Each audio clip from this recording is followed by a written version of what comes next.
Hello, you are listening to the Childcare Director's Chair podcast. Your host, Erica Saccoccio, invites you to join her community of passionate and inspiring leaders in the ECE field, where she discusses, reflects, and shares the best ways to invest in our children, families, teachers, and community. Because after all, we know they are the heartbeat of any successful program.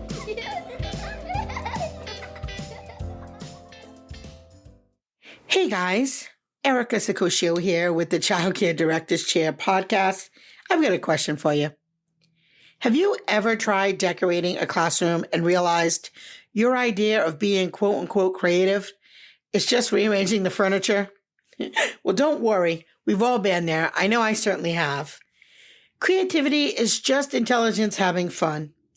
And today we're going to have a blast making your classroom look amazing on a budget. Now, the funny thing is I should have asked my sister Chris to be part of this podcast today, and I don't know why I didn't. Because honestly, she is a creative one of the two of us, and she's also better at budgets.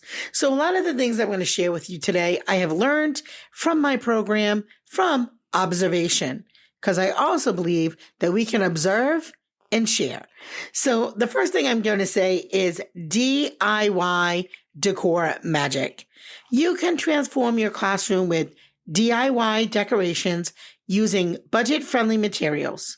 You can create vibrant bulletin boards with tape and scrapbook paper. You can craft eye-catching hanging mobiles or paper lanterns from simple supplies. For instance, cut out colorful shapes on construction paper and string them together for fun or seasonal garland. And if you want something to last a little longer, of course, just laminate it.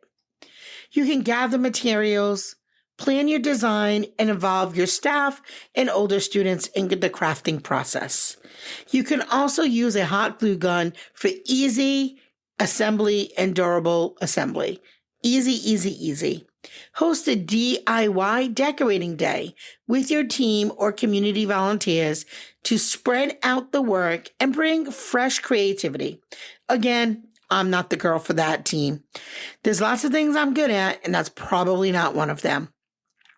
I can't even paint a stick figure, and I have people in my building that paint murals like professionally. So tap into those talents. Don't be afraid to say, I'm not really great at that. So this is where letting your teachers and other staff members in your building take the lead on projects. Now, maybe you're not me, and maybe you're super crafty and super creative. Awesome. Then this is your episode. The second thing you can do is you can upcycle furniture finds. You can breathe new life into old furniture with simple updates. You can sand and repaint wooden chairs and tables for a cheerful color. You can reupholster cushions using fabric from discount stores, or you can find secondhand pieces like bookshelves or storage units to revamp them up with a coat of paint and some new hardware. And I bet if you're like me, you probably have a storage where you have, I hate to say, the land where the broken toys go. We have a basement downstairs that has tons of things that can really be refurbished pretty quickly. You can clean them up, prep the furniture, apply the primer if needed, and use, of course, non-toxic paint for a smooth finish. For upholstery, you can use a staple gun to secure new fabric over old cushions, or you can even see if you have somebody who's really handy, a parent, a grandparent, a volunteer who's really handy in doing upholstery to help you out. Look for furniture with solid frames and minimal damage. And just a little bit of elbow grease can really turn these into stylish, functional pieces for your center at a minimal cost. And I think, too, when you do some older type of furniture, it kind of brings some personality into the room, if you know what I mean, right? Because most of us purchase our equipment from the same 5 vendors, and I'm not going to throw out their names, but the same 5 vendors. And so you go and you see the same dramatic play area and the same rugs and all the same things when you visit center to center as a parent doing tours. So this kind of can help you give a little bit of a interesting vibe at your center. You can create storage places, and you probably really need them. I know I've had to get creative when it came to storage. So maximizing your storage with creative, cost-effective solutions. Repurpose items like shoe boxes, mason jars, and plastic bins. Decorate shoe boxes with wrapping paper or contact paper. And you can use mason jars for sorting all different types of art supplies. And label all containers for easy access. The other thing too, you want to just make sure that you clean and label all your jars and bins. You can use clear tape to secure the labels. Group similar items together and place them in designated areas. And honestly, I don't know about you, but I really love the look of a good mason jar. I really love natural elements in a classroom. They're kind of my favorite. And you want to have a storage station with clearly labeled bins and shelves to keep everything organized and accessible.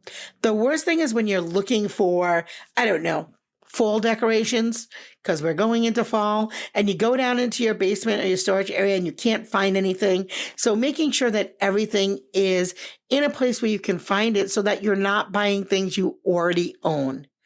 So, there's a budget tip right there because that happens a lot, right? So making sure that you're using what you have. And if you've been in business for 3, 4, 5, 6 years, there's a good chance you have decorations for every season at this point. Also, think about your classroom murals and wall art. You can brighten up your walls with murals or wall art. You can use removable wall decals for themes like nature, animals, the alphabet, or as an alternative, you can use paint samples to create your own wall art. Design a mural reflecting your center's values and educational focus. You can do this by sketching your design lightly on the wall with the pencil before painting, using painter's tape for clean lines to protect areas that you don't want to get paint on. And trust me, I need a lot of that tape. For decals, you can just follow the manufacturer's instructions for easy application and easy removal. But choose themes that can be easily updated with seasons to keep your environment dynamic and engaging. So think about that before you put permanent things on your wall. Make sure it's something that could be universal all year round. Another fun thing you can do to really spruce up your classroom is you can do budget-friendly learning stations. You can create interactive learning stations by using inexpensive items like old repurposed trays, crates for sensory bins filled with materials like rice, beans, sand, anything that gives that tactile feel. You can use household items like egg cartons or cardboard tubes to create sorting games and craft stations. And I know in my experience, I've met many teachers that were really, really good at using recyclable items. And here in Rhode Island, we've got a recycle center for teachers. I don't know if you have one in your state, but if you do, get a membership. It's worth it. Set up each station with clear instructions and materials and ensure that sensory bins are safe and clean. And rotate and update activities regularly. And don't forget to involve the children in setting up and creating the stations to make the process fun and educational. Now, I'm here in a place where we get seasons, and I'm very, very lucky in that way. So add seasonal or themed elements to your decor, such as seasonal garlands, festive banners, and themed posters. You can even create a welcome back banner with colorful construction, paper and markers, change decorations to reflect upcoming holidays, or themes like Fall Fest, Winter Wonderland. You get the idea. But plan the decor schedule and gather materials ahead of time. Create or purchase decorations that are easy to set up and change quickly.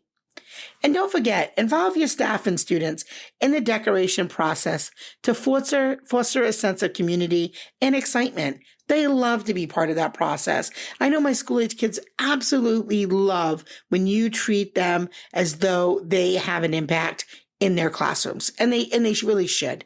And of course, your young children as well. But my school-age kids really just love to be in charge of projects. So I know yours probably do too.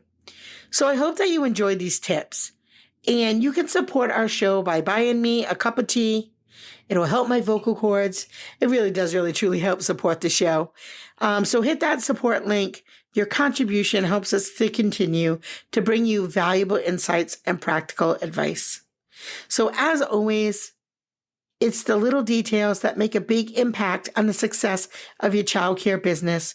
I hope that you're really enjoying our 30 days of back to school content, and have a great day. Well, all the cute little kiddos have been picked up and it's time to go home. And that'll do it for another episode of the Childcare Director's Chair.